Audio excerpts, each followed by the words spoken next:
यजामहे सुगन्धिं पुष्टिवर्धनम् उर्वारुकमिव वन्दनात् मृत्युर्मुक्षीयमामृतात्। ओम शांति शांति शांति।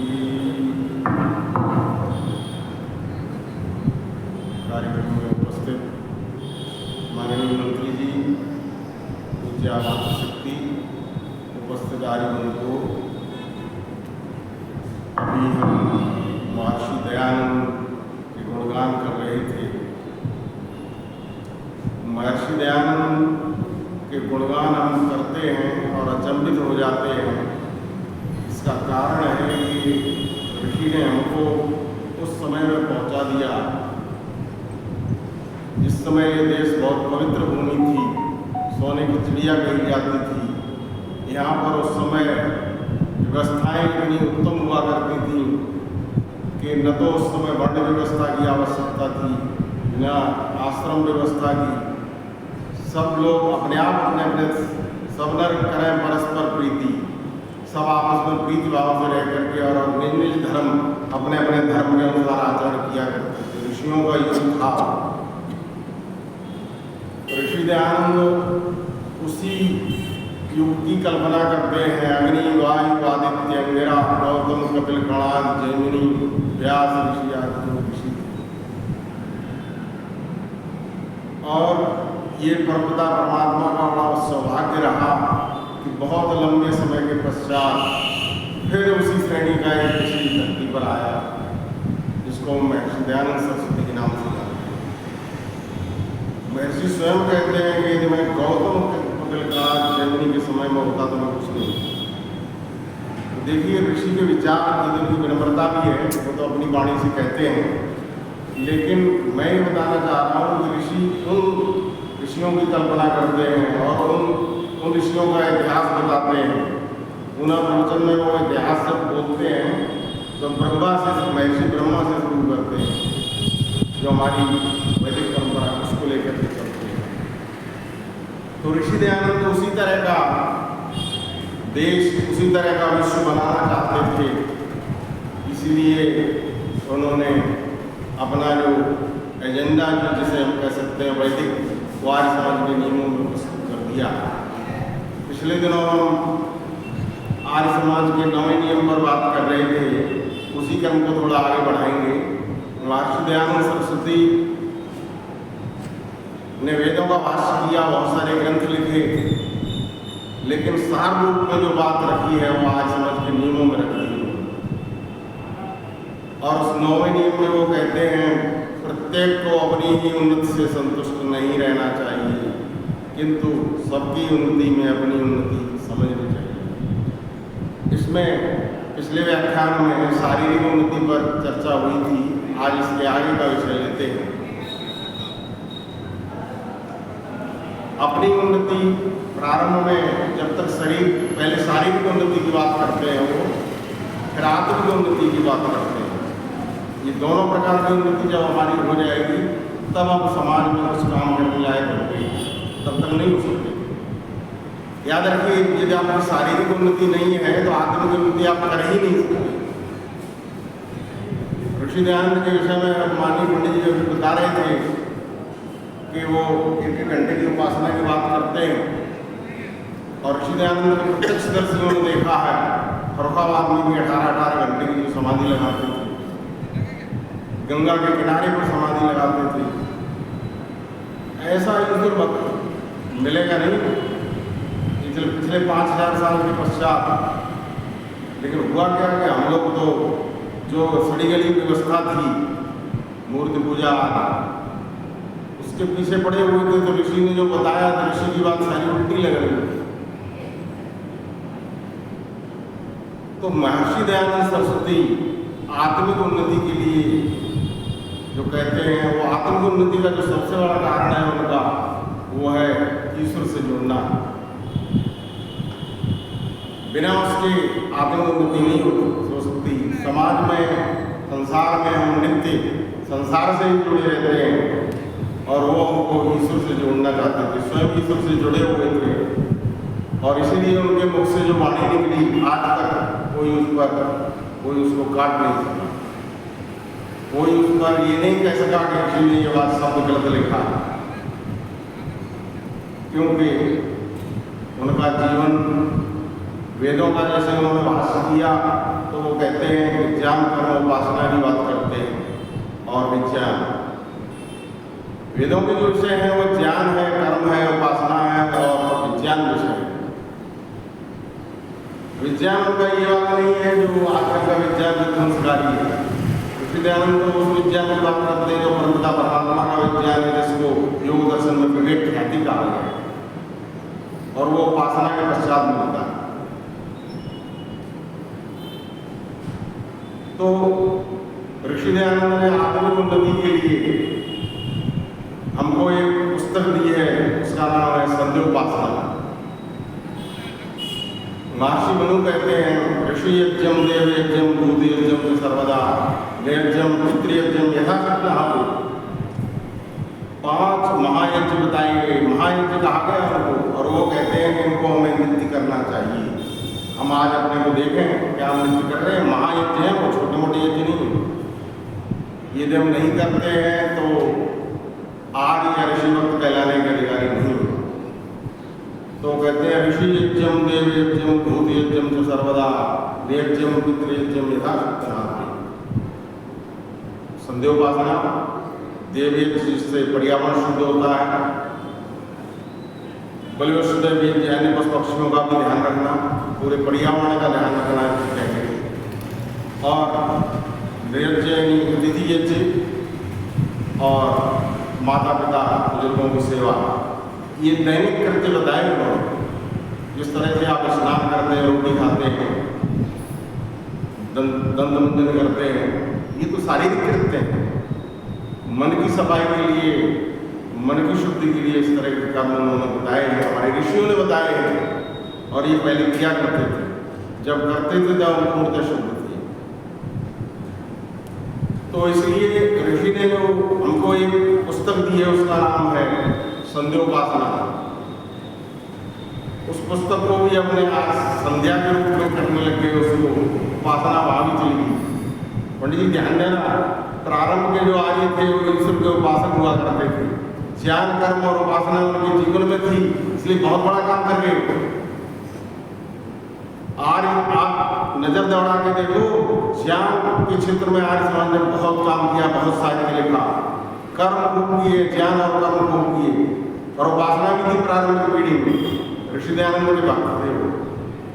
पहले तो उपासना छूट गई हमसे, और आज का जो समय चल रहा है उसमें ज्ञान भी छूट गया। अब केवल कर्म है, वो किधर ले जाएंगे इसका पता नहीं। इसलिए भटकाव है, आर्यों का भी भटकाव है, आज समाजों में झगड़े हो रहे हैं। तो महर्षि दयानंद सरस्वती ज्ञान कर्म और उपासना की बात यहाँ भेद भी करते हैं। वहाँ उन्होंने आत्मिक उन्नति के लिए पुस्तक दी है जिसका नाम है संध्या। और सबसे पहले ऋषि जब गुरु बिरजानंद महाराज से छुट्टी लेकर के जब संसार क्षेत्र में उतरे थे तो सबसे पहले उन्होंने जाकर के आगरा में डेरा डाला था। वहाँ कुछ साल रहे थे वो, और वहाँ पर उन्होंने पुस्तक एक सेठ थे, उन्होंने 15,000 रुपये उस समय में दिया था, करोड़ों रुपये उसकी कीमत होगी। ऋषि ने उस समय लगभग 30,000 पुस्तकें बंटवाई थी और छपवाई थी। वो पुस्तक अनुपलब्ध है। ऋषि ने पहली पुस्तक जो लिखी थी वो संध्योपासना पर लिखी थी। क्यों? ऋषि दयानंद शारीरिक उन्नति के साथ साथ आत्मिक उन्नति भी चाहते। मैं बता रहा था कि जब तक शारीरिक उन्नति नहीं है आप आत्मिक उन्नति नहीं कर सकते। याद रखना, ऋषि दयानंद 24 घंटे बैठते थे, हम 1 घंटे नहीं बैठ सकते एक आसन पर, क्योंकि शरीर की उन्नति नहीं है हमारी। जिसके शरीर की उन्नति होगी वो 1 घंटे बैठ पाएगा, वो 18 घंटे भी बैठ पाएगा। आज भी ऐसे लोग हैं जो 18 घंटे समाधि लगाते हैं, मैं जानता हूँ ऐसे लोग, आज भी ऐसे लोग। तो ऐसे लोग तो उन्होंने पहले शारीरिक उन्नति की। शारीरिक उन्नति नहीं है, आपके सिर में दर्द हो रहा है, पेट में दर्द हो रहा है, आप संध्या करने बैठे, क्या मतलब? इसलिए ऋषि दयानंद ने सबसे पहले कहा हम शारीरिक उन्नति करें, शरीर से स्वस्थ बने, समाज की उन्नति में निकलना है। फिर दूसरे नंबर पर वो कहते हैं कि हमको आत्मिक उन्नति करनी है। आत्मिक उन्नति के लिए जो उन्होंने मार्ग बताया ये संध्योपासना अभी पंडित जी बता रहे थे ना, अष्टांग योग। ये संध्योपासना कुछ नहीं, पूरा अष्टांग योग है। ऋषिदयानंद बहुत बड़े योगी थे। पहले प्रारंभ के मंत्र आप देखेंगे, सन्नो देवी विष्णु से द्वारा सन्नो देवी विष्णु मंत्र आता है। वहां तक का जो है ये पूरा यम नियम और आसन का चैप्टर है। प्राणायाम भी आ गया, प्राणायाम मंत्र भी आता है। और उसके बाद मनसा परिक्रमा, वो प्रत्याहार, और फिर ऋषि लिखते हैं उपस्थान। उप माने नजदीक, स्थान, किसके नजदीक स्थान? परमात्मा के नजदीक पहुंच रहे हैं। ओम उद्यम नमस्पर्श पश्चिंत उत्तरम देवम देवत्रा समितम, ये मंत्र यहाँ पर आते हैं, ईश्वर के नजदीक पढ़ते हैं। वहाँ कुछ मंत्र दिए उन्होंने, और फिर वहाँ पर तक्षुर्देव इस मंत्र के पश्चात फिर गायत्री मंत्र आता है। और ऋषि की जो पुस्तकें हैं संध्योपासना पर अथवा संस्कार विधि आदि ग्रंथ हैं, उनको पढ़ करके देखो, ऋषि वहाँ पर लिखते हैं यहाँ पर गायत्री आदि मंत्रों से हमको उपासना करनी है। और रुके उपासना करें 1 घंटे की, वहाँ पर संध्या ऐसे नहीं पूरी होती केवल आपने मंत्र पाठ कर लिया। हमारे पंडित रामस्वरूप जी रक्षक कहा करते हैं कि जैसे वो मूर्त पूजा है वैसे ही शब्द पूजा है, इससे आगे नहीं बढ़ पाए। ये भी जरूरी था, संध्या के मंत्र याद होना जरूरी था, लेकिन ऋषि की जो भावना थी उसके अनुसार हमने कभी संध्या नहीं की। वहाँ पर वो ईश्वर के उपासना, फिर जब उपासना हो जाए तब वो समर्पण करते हैं।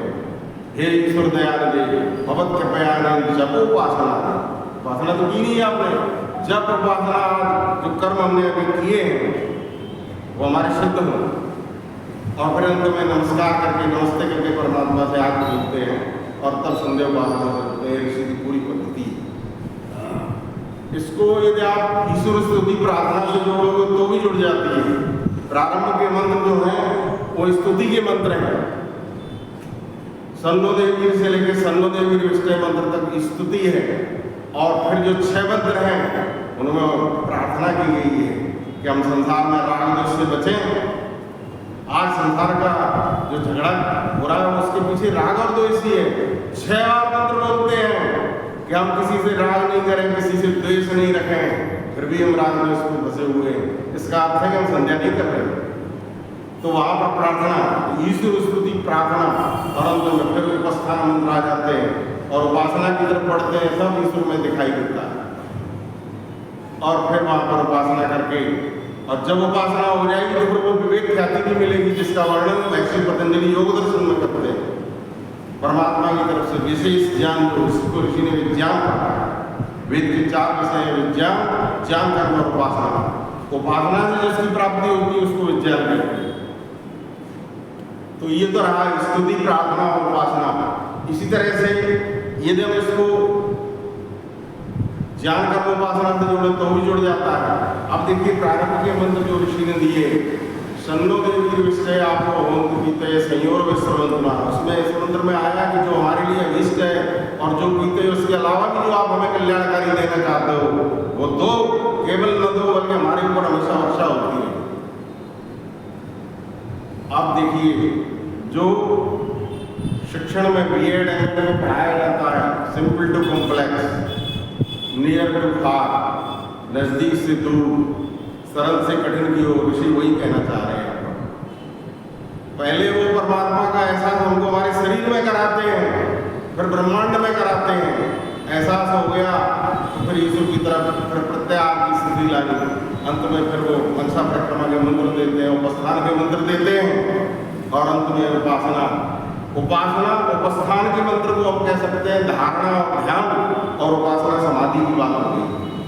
तो ऋषि दयानंद अष्टांग योग को पूरा प्रसिद्ध कर देते हैं इसमें, इसके लिए आत्मिक उन्नति के लिए कहते हैं ओम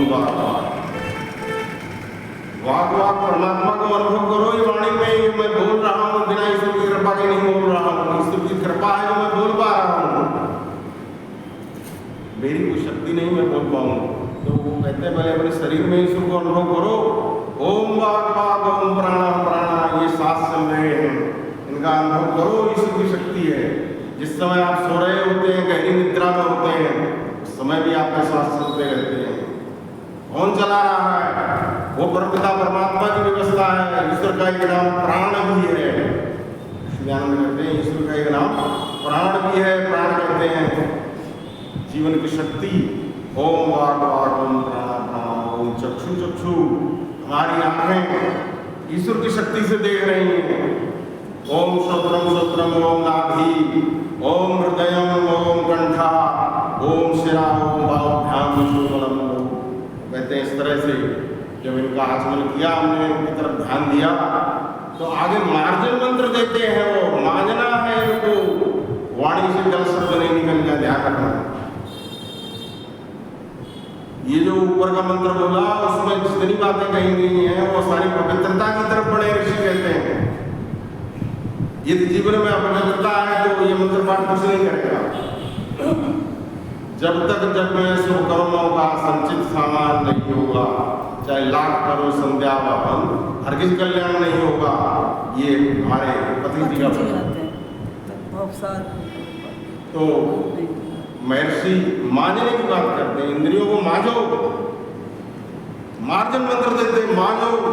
बाहर के बर्तन आपने मांज करके रखे हुए हैं, शरीर से स्नान करके आए हुए, तो बाहरी है, बाहरी है, बाहरी चीज है। पौराणिक पंडितों ने इसी को तो पकड़ा था। वो केवल स्नान कर लिए, लेटने गए हैं तो स्नान हो गए और हो गए पवित्र, अंदर सारा मैल भरा हुआ है। तनु पर त्याग दे कपड़े मन भीतर लोग उठार पड़े, अंग विभूति रमाए नहीं, क्योंकि पढ़ रहे थे खाकियों का वर्णन। तनु पर त्याग दे कपड़े मन भीतर लोग उठार पड़े, अंग विभूति रमाए नहीं, मन भीतर माए जगह पाए। हरिदास कहे त्याग नहीं, कोई त्याग है। हरिदास कहे त्याग नहीं, या तो ग्रही भले जो दया करे। बोले शुद्ध गृहस्थी अच्छे हैं, जो सफेद कपड़ों में रहते हैं मंत्री जी की तरह, मतलब शुद्ध रहे। तो ऋषि शुद्ध करना चाहते हैं, वो कहते हैं ओम भूपनाथ शिरस। वो ये पूरा शरीर जो है, यहाँ पर सारी इंद्रियां हैं, वो इनको शुद्ध करो। भूपनाथ शिरस है, सारी इंद्रियां हैं। आँख भी है, आँख गलत नहीं देखे, कान भी है, नेत्र भी है। भूपनाथ भुवापनाथ नेत्रयो, पर नेत्र को कह दिया ऋषि ने, नेत्र स्पष्ट कर दिया। हमारी नजर जो है वो पवित्र हो। भुवा भुवा कहते हैं दुख निवृत्त विनाशक, हमारी जो दृष्टि हो दुख विनाशक हो। भुवापनाथ नेत्रयो, ओम भूपनाथ सिर से भुवापनाथ नेत्रयो, सहपनाथ कंठे, हमारा गला पवित्र हो। इधर आग की बात की, दोनों पांचों ज्ञानेंद्रियों को ले लिया महर्षि ने। महर्षि के ये महर्षि वचन है। ये जो मंत्र है आप किसी वेद का मंत्र नहीं, याद रखना। महर्षि ऋषि थे, उन्होंने संध्या में कुछ मंत्र अपनी तरफ से भी जोड़े। ज्यादातर मंत्र वेद से उठाए, लेकिन जहाँ तक मेरा अनुभव है, इस मंत्र में कहीं मुझे प्रमाण नहीं मिला कि इस मंत्र वेद का वाक्य हो सकता है। पर ऋषि के ऋषित्व देखो, वो हमको कितना पवित्र कहना, मांजना चाहते हैं, इंद्रियों को मांजो वो कहते हैं। वो बोले बिना इसको मांजे आपकी समाधि नहीं लगेगी। यही तो यम नियम है। यम नियम क्या है? अहिंसा, सत्य, अस्तेय, ब्रह्मचर्य, अपरिग्रह, इनका नित्य पालन करना है। शौच, संतोष, तप, स्वाध्याय, शौच की बात जो हो रही है वही तो आ रहा है मांजना। तो ऋषि दयानंद ने पूरा अष्टांग योग संध्या में रख दिया। कभी मंत्री जी अनुमति देंगे तो यहाँ पर संध्या का उस तरह का सत्र चलाएंगे जैसा ऋषि चाहते थे। पूरे 1 घंटे संध्या होनी चाहिए। बाकी संध्या जैसा पंडित जी राम जी रक्षक कहते हैं ना, केवल सत्य पाठ से कोई लाभ होने वाला भी नहीं है और न हुआ है।